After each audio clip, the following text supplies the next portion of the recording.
Happy International Women's Day. In fact, this year we celebrate 110 years of the celebration of this critical day in the lives of women in our societies and indeed the world.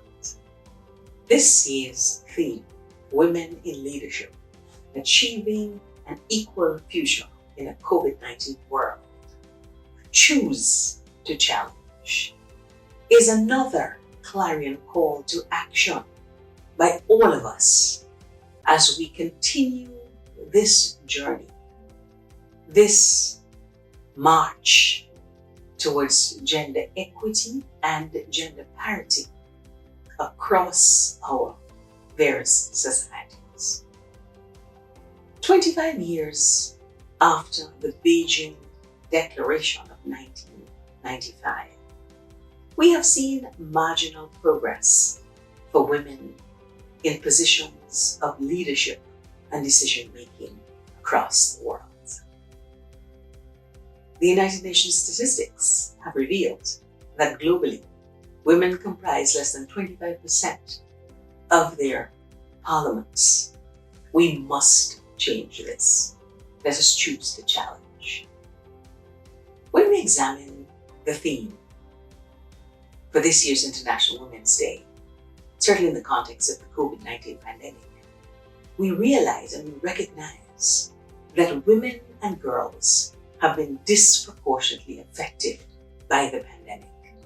Right here in Antigua and Barbuda, with our tourism-led economy, where women comprise the majority of workers across the sector, both directly and indirectly, we have seen unimaginable job losses in this sector. We have seen a number of women become unemployed and indeed underemployed. And the glaring facts are that many of our families, the majority, are headed by single parent homes led by women. And these women are singularly responsible for childcare, for elder care, and for eking out a living for their families. Life has become unimaginably hard.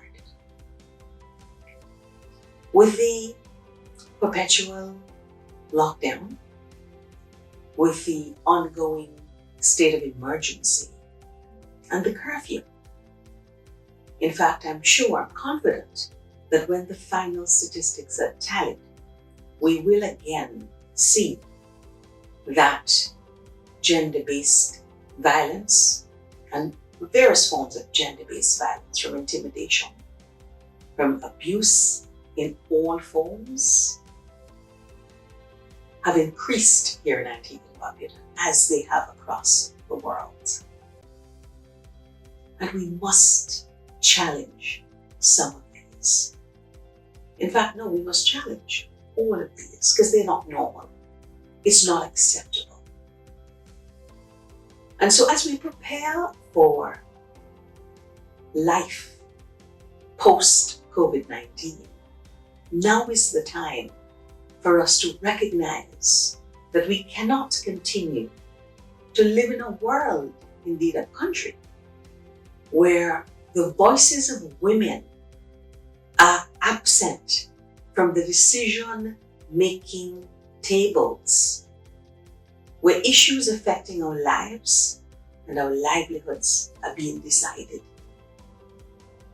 It is unacceptable that more than half of your population can be excluded from positions of leadership, from positions of decision-making, which is not to say that there aren't women in parliaments. Of course they are. That there aren't women in decision-making positions in the private sector. Of course they are. But they represent the exception. We want this to become the norm. And so let us begin to reverse the trend, the global trend, which documents that women in leadership and decision-making comprise less than 25% of our respective populations, and as much as women comprise more than 50% of our respective populations.